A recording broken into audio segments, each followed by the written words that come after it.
Selamat pagi Indonesia, Anda menyaksikan seputar Bali terkini pukul 9 waktu Indonesia Tengah. Bersama saya, Madis Kurenekarang.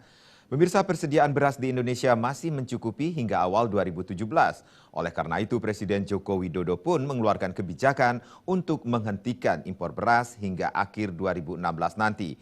Kebijakan ini sangat tepat untuk menstabilkan harga, tetapi tidak berdampak apapun terhadap pendapatan petani. Pemerintahan Presiden Joko Widodo mengeluarkan kebijakan untuk menghentikan keran impor beras hingga akhir 2016 nanti. Salah satu alasannya adalah Indonesia masih memiliki persediaan beras yang mencukupi kebutuhan hingga awal 2017 nanti. Ketua DPP HKTI Bali Profesor Nyoman Suparta menjelaskan, jika tujuannya adalah menstabilkan harga, kebijakan pemerintah ini merupakan langkah tepat. Harga beras saat ini mencapai 9.500 hingga 10.500 per kilogram, tergantung jenis beras. Hanya saja, kebijakan ini tidak memberikan dampak apapun terhadap harga beli gabah yang akan diterima petani.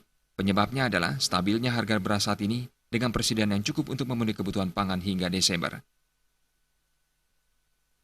Hingga akhir tahun ini, saya kira belum akan berdampak apa-apa terhadap harga yang akan diterima oleh petani.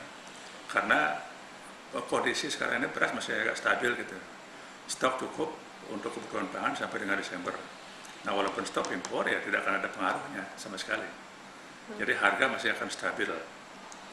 Tetapi umpamanya nanti terjadi masalah, terjadi kekeringan, umpamanya terjadi pada tahun depan nanti di musim panen bulan Februari Maret tahun depan, ya ini belum tahu gitu. Tapi sampai dengan sekarang, sampai dengan Desember saya yakin harga beras masih akan stabil. Profesor Nyoman Suparta tidak yakin jika kebijakan stop impor beras masih berlanjut hingga tahun 2017 karena faktor cuaca yang tidak dapat diprediksi yang berkaitan erat dengan hasil produksi. Jenny Ariantini, Bali TV. Pemirsa, nantikan seputar Bali terkini 1 jam datang. Selamat pagi dan sampai jumpa.